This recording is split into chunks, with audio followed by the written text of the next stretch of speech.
Oke, nah di sini kita akan latihan soal fikih kelas 10 ya. Nah, ini soal pertama. Kepenguasaan orang terhadap suatu barang atau harta yang secara hukum dapat dimiliki oleh seseorang untuk dapat dimanfaatkan dan dibenarkan ya. Sekali lagi, untuk dapat dimanfaatkan dan dibenarkan untuk dipindahkan penguasanya kepada orang lain. Pernyataan tersebut merupakan pengertian menurut istilah dari, oke, jawabannya apa yuk? Jawabannya kepemilikan ya. Nah, di sini kan udah ada nih, kepenguasaan orang terhadap suatu barang. Nah, kekuasaannya ya, berarti kepemilikan gitu ya. Oke, nah sekarang nomor 2 ya. Segala yang terjadi dari benda yang dimiliki menjadi hak bagi yang memiliki benda itu atau barang yang didapat dari perkembangbiakan adalah pengertian dalam kepemilikan yang dikenal dengan istilah. Nah, ini kan dari sini didapat ya dari perkembangbiakan ya kan. Nah, ini namanya atau waludu minal mamluk ya. Atau waludu minal mamluk. Nah, ini contohnya ya dari perkembangbiakan atau peternak. Nah, ini namanya atau waludu minal mamluk. Kalau hibah ya, hibah ini pemberian dari seseorang yang masih hidup kepada orang lain yang masih hidup pula. Kalau pewarisan ini pemberian dari seseorang yang sudah meninggal kepada orang yang masih hidup. Kalau muamalah ini ya taulah ya. Kalau ihrozul mubahat, nah ihrozul mubahat ini status kepemilikan suatu barang atau benda gitu yang belum ada pemiliknya secara sah ya. Nah, biasanya dikatakan juga ini barang temuan karena status kepemilikannya itu belum ada gitu ya. Nah, paham ya? Nah, kalau muamalah ini ya, saya jabarin lah ya. Kalau muamalah ini kegiatan yang mengatur hal-hal yang berhubungan dengan kegiatan sesama manusia. Contohnya jual beli ya, akad pernikahan gitu, sewa menyewa. Oke, jadi jawabannya yang C ya. Atau waludu minal mamluk. Oke, nomor 3 ya. Nah, kepemilikan seseorang terhadap benda atau barang terbatas pada pemanfaatan materinya saja. Tidak dibenarkan secara hukum untuk menguasai harta itu, disebut kepemilikan. Nah, ini orang ya, artinya di sini hanya boleh memanfaatkannya saja ya. Nah, memanfaatkannya saja, tidak boleh menguasainya secara penuh. Nah, artinya ini kepemilikan manfaat ya. Nah, jawabannya yang D. Oke, nomor 4 ya. Menurut Dr. Husaini Abdullah, kepemilikan dapat dibedakan menjadi 3. Jalan raya, alun-alun, lapangan olahraga merupakan contoh dari kepemilikan. Nah, kepemilikan apa nih? Ayo. Oke, ini kalau jalan raya itu kan kita gunakan bersama-sama ya, alun-alun juga, lapangan olahraga juga kita gunakan bersama-sama. Nah, ini pasti banyak yang milih negara ya. Nah, ini bukan kepemilikan negara tapi publik ya, publik. Karena ini kita gunakan bersama-sama gitu ya.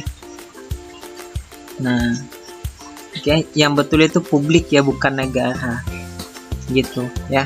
Jadi kita gunakan bersama-sama. Jadi ini untuk kepemilikan publik ya, siapapun boleh menggunakannya, bukan hanya negara ya, tapi rakyat juga boleh gitu ya, publik yang betul. Oke, nomor 5 ya.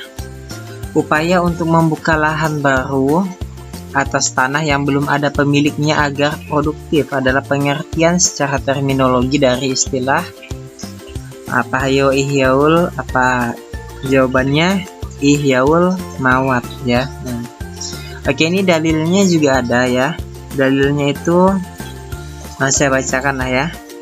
Barang siapa yang menghidupkan tanah mati, maka tanah itu menjadi haknya. Orang yang mengalirkan air dengan zalim tidak mempunyai haknya. Hadis riwayat Abu Daud, Nasai, dan Tirmizi ya. Nah, ini hukumnya yaitu mubah ya. Hukumnya itu boleh atau mubah. Ingat-ingat ihyaul mawat gitu ya.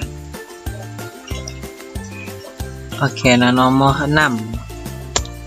Nah, ini saya bacakan ya Arabnya. Ya ayyuhallazina amanu ufuwil uqud. Nah, ini artinya wahai orang-orang beriman, tepatilah akad ya.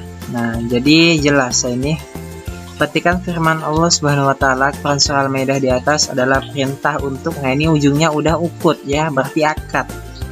Jawabannya yang B gitu. Ada bermacam-macam akad, diantaranya akad yang dilakukan dengan melalui utusan atau wakil kepada orang lain agar bertindak atas nama pemberi mandat. Nah, bagi kalian yang nggak tahu, mandat adalah wewenang ya, sekali lagi, mandat adalah wewenang yang diberikan oleh daerah pemilihan kepada individu, partai, atau lembaga untuk bertindak sebagai perwakilan mereka. Intinya tuh mandat itu yang berwewenang untuk memberikan perwakilan ya. Bisa saja orang tua ya kalau untuk pernikahan. Nah, oke. Paham ya? Mandat itu yang berwewenang untuk memberikan utusan atau wakil gitu. Nah, intinya itu ya. Pengertian tersebut disebut akad. Nah, di sini udah jelas ya, ini hubungannya dengan wakil atau perantara utusan. Jadi jawabannya itu yang C. Dalam kepemilikan benda dengan jalan akad, maka benda yang menjadi objek harus memenuhi syarat sebagaimana di bawah ini, kecuali. Oke, yang kecuali berarti ini yang bukan ya. Berarti yang bukan, benda tersebut nyata adanya. Nah, ini betul ya, harus ada ya, jelas. Bukan benda yang terlarang ya, betul ya. Kalau ganja itu nggak boleh ya, ganja miras itu nggak boleh. Benda itu dapat dimanfaatkan ya, ini betul. Benda itu ditemukan, nah ini salah, berarti ini jawabannya. Bukan milik pihak orang lain, berarti milik kita ya, ini betul. Nah, kenapa benda itu ditemukan itu nggak boleh? Karena gini, misal kalian temukan uang di jalan ya, nah ini misal 5.000 uangnya ya, nah ini tuh harus kalian umumkan dulu ya. Nah, harus kalian umumkan di masyarakat gitu ya. Nah, ya kalau 5.000 itu kecil ya, ini biasanya ada fatwa yang membolehkan untuk digunakan, diambil ya. Nah, misal ini ada 100.000 gitu ya. Oke, ini kan jumlah yang besar ya. Jadi ini harus kalian umumkan dulu, baru jadi kepemilikan ya. Nah, gitu, paham ya? Suatu transaksi tukar menukar barang atau harta dengan alat tukar yang sah. Nah, alat tukar yang sah ini bisa berupa uang ya. Nah, bisa berupa uang. Oke, uang. Dengan ijab kabul. Ijab kabul ini ya ikrarnya lah gitu ya.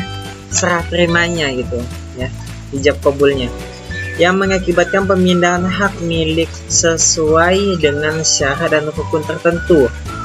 Pengertian tersebut merupakan pengertian dari, pengertian apa yuk? Ini namanya tukar menukar dengan alat tukar yang sah, berarti jual beli ya, gitu. Oke, nah ini adalah soal terakhir ya. Nah, di dalam Islam, jual beli adalah sesuatu yang halal, namun terdapat beberapa bentuk jual beli yang terlarang, antara lain yaitu, berarti kita cari yang salah ya. Barang yang dibeli jelas, nah ini betul ya. Nah, kita tahu barang itu jelas, yang dikasih tahu rinciannya gitu. Jual beli alat maksiat, nah ini salah nih ya, ini nggak boleh ya dijual belikan ya. Nah ini jawabannya ya. Barang yang dijual adalah hak milik ya, ini betul ya, harus hak milik ya, punya kita yang dijual, jangan punya orang lain.